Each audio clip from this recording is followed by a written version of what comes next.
وما أرسلناك إلا رحمة للعالمين. Kemudian bab 115, bab inna kulli ma'rufin sodaqah. Bab segala bentuk kemakrufan itu adalah sodaqah.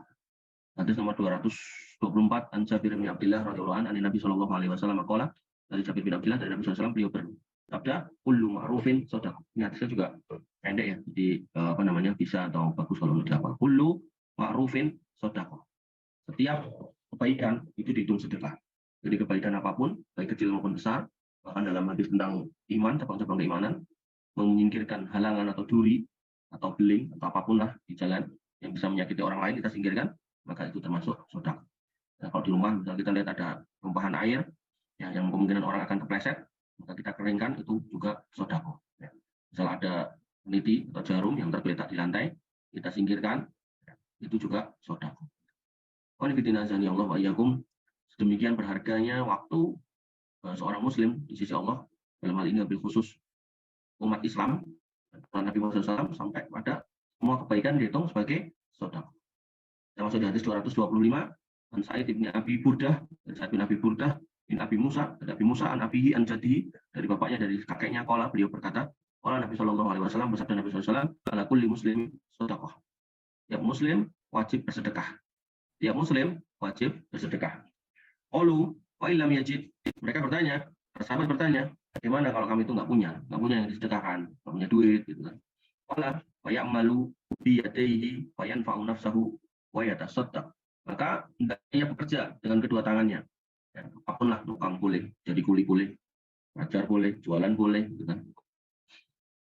Wa yanfa'u nafsahu, yang bermanfaat untuk dirinya, wa yatasaddaq, dan dengan itu dia bisa bersedekah. Kalau kita masih ingat bab sebelumnya, kemana kita sedekah? Maka pertama kepada diri kita sendiri. Artinya jangan sampai kita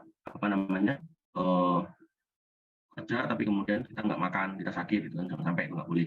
Maka kita harus tetap kerja, tapi juga jangan lupa untuk makan, untuk sakit.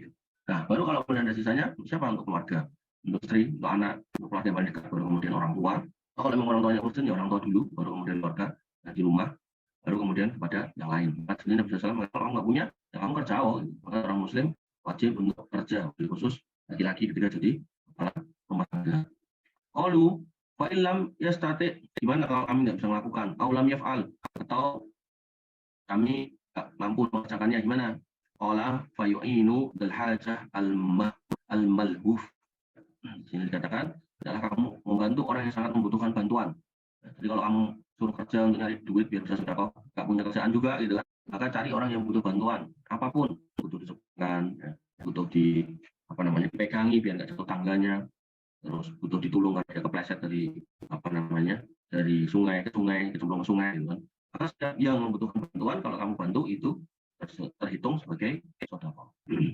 Kemudian dikatakan lagi, qul wa illam yaf'al, lalu gimana ya Rasul kalau kemudian dia tidak melakukannya, artinya tidak bisa melakukannya lagi. Ada lagi orang yang kayak gitu tuh, dari orang yang minta ditolong susah nggak ketemu gitu kan. Qala, beliau bersabda, amuru bil khair, maka termasuk sedekah adalah engkau ngajak orang untuk berbuat baik, ya, engkau ngajak orang untuk berbuat baik. Ya. Jadi kalau ada orang yang hanya nongkrong, kemudian waktu sholat untuk, ya kita ajak, mas ayo sholat gitu kan. Ayo sholat dulu, ya, itu pakai bahasa yang bisa difahami, yang mudah difahami temannya atau rekannya. Atau ya'muru bil ma'ruf, ya, ngajak kepada yang kebaikan atau mengajak kepada yang ma'ruf. Qalu fa illam yaf'al, lalu gimana ya Rasulullah, orangnya juga nggak ada nih yang bisa diajak kebaikan, pokoknya kalau nggak ketemu gimana gitu. Qala, maka beliau sallallahu bersabda, fa yumsiku anisyar fa innahu lahu sedekah, maka dia menahan dirinya dari berbuat keburukan, kejelekan, kejahatan, maka itu akan ternilai sedekah. Misal nih butuh duit gitu kan, tiba-tiba baru jalan, yang nemu dompet gitu kan, tahu tuh dompetnya temannya atau tetangganya gitu kan. Ya, maka ketika kita menahan diri dari ngambil dompet itu, dalam artian memilikinya, menguasainya, ya, tapi kita ambil untuk kita berikan kepada yang punya, maka itu ternilai atau dihitung sebagai sedekah. Ya. Jadi bukan malah mencurinya ya. Seorang muslim tuh diajarkan Nabi SAW, apapun kebaikan yang dikerjakan, ya, baik itu jadi sebuah pekerjaan yang baik, atau ya, hanya cuma nyuruh orang berbuat baik, atau mencegah dari berbuat yang jelek, itu semua dihitung sebagai sedekah. Jadi nomor 226, An Hisam ibni Urwah, dari Hisam bin Urwah qala, dia berkata hadatsani abi, menceritakan kepadaku bapakku, anna Aba Murawih al-Ghifari, bahasanya Abu Murawih al-Ghifari akhbarahu, mengabarkannya, anna Badzarin akhbarahu, bahasanya Abu Dzar radhiyallahu anhu mengabarkannya, annahu sa'ala Rasulullah sallallahu alaihi wasallam, bahasanya dia bertanya kepada Nabi sallallahu alaihi wasallam, ayul amali afdol, apa yang paling afdol atau paling sempurna? Qala, beliau sallallahu menjawab, imanun billahi, iman kepada Allah Subhanahu wa taala. Itu amal yang paling utama. Jadi seorang muslim yang paling utama itu adalah beriman kepada Allah, menjauhi kemusyrikan, kesyirikan, ya, menjauhi perdukunan, menjauhi khurafat. Maka ketika itu dikerjakan, maka itu yang paling utama. Kemudian selanjutnya wajihadun fi sabilih, dan berjihad di jalannya, ya, sungguh-sungguh di jalannya. Kalau ada panggilan jihad yang benar, yang syar'i, yang diperintahkan oleh pemimpin kaum muslimin, maka kita harus menyambutnya, ya, sesuai dengan kemampuan kita. Tapi kalau nggak ada, maka jihadnya seorang laki-laki, yaitu mencarikan nafkah, jihadnya seorang wanita, yaitu sungguh-sungguh dalam mengurus rumah tangga, ya, dan seterusnya.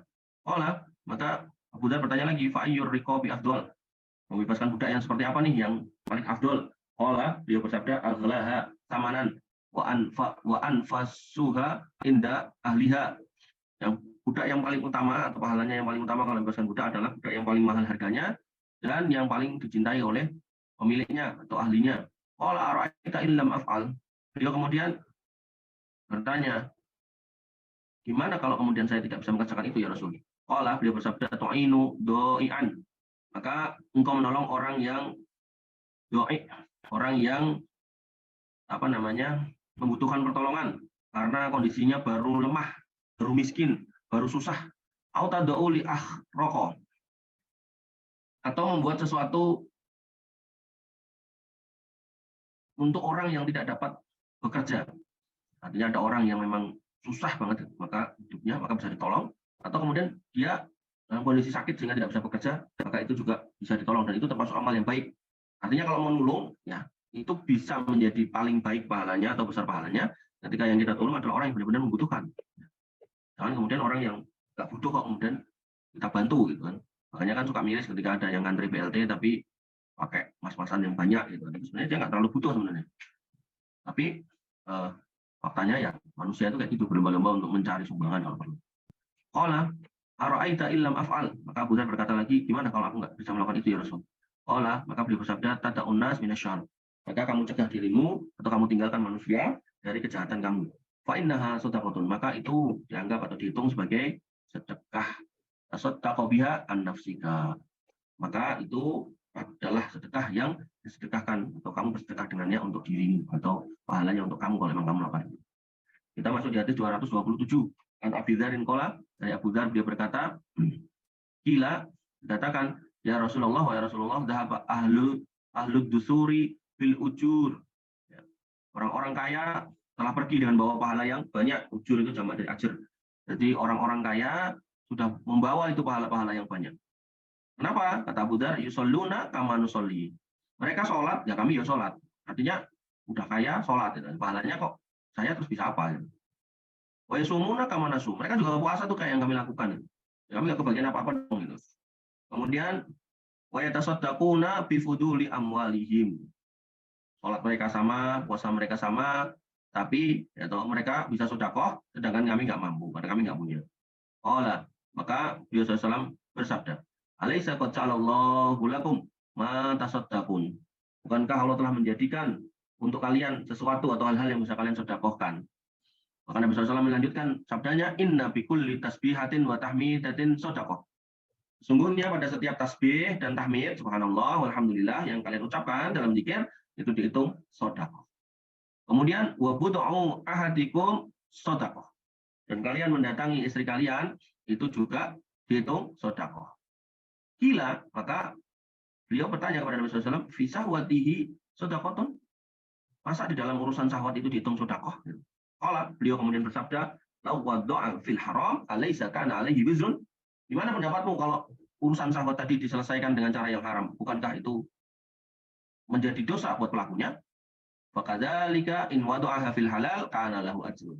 Karena kalau dilakukan dengan cara yang haram, diletakkan pada tempat yang haram, dianggap atau dihitung sebagai sebuah dosa, maka kalau itu dilakukan dengan cara yang halal, di tempat yang halal, ya, maka itu pun dihitung berpahala. Ini hadis yang sangat besar ya, bagaimana para sahabat itu ngiri dengan sahabat yang kaya. Gitu. Dan harusnya seorang mukmin tuh ngirinya tuh kayak gini, ngiri amalnya kok banyakan dia daripada saya. Gimana caranya biar saya bisa ngejar dia. Gitu. Maka Nabi SAW pun juga memberikan solusi, tasbih yang banyak, tahmid yang banyak. Ya, barangkali orang kaya itu sibuk sehingga nggak sempat untuk zikir. Gitu. Maka kalau Anda adalah orang yang nggak punya atau punya waktu luang banyak, gitu kan, nggak sibuk kayak orang-orang kaya, maka banyak-banyak berzikir. Maka Nabi SAW mengatakan, wabudu ahadikum sodakoh. Urusan hubungan suami istri pun juga dianggap sodakoh. Nah, mungkin orang kaya sudah capek dengan urusannya sehingga dia nggak sempat, gitu kan, sedangkan orang miskin nggak punya kerjaan di rumah, gitu. Maka dia bisa hubungan dengan istrinya lebih intens, lebih banyak daripada orang-orang kaya yang sibuk, gitu kan. Maka itu juga bisa terhitung sodakoh. Intinya Nabi SAW mengajarkan kepada kita bahasanya urusan sodakoh itu nggak melulu soal materi, nggak selalu soal bifuduli amwalihim, soal kelebihan harta. Tapi sodakoh bisa dikerjakan dalam berbagai macam bentuk. Demikian yang bisa kita sampaikan dan kita diskusikan. Kurang lebih mohon maaf. Assalamualaikum warahmatullahi wabarakatuh. Assalamualaikum warahmatullahi wabarakatuh.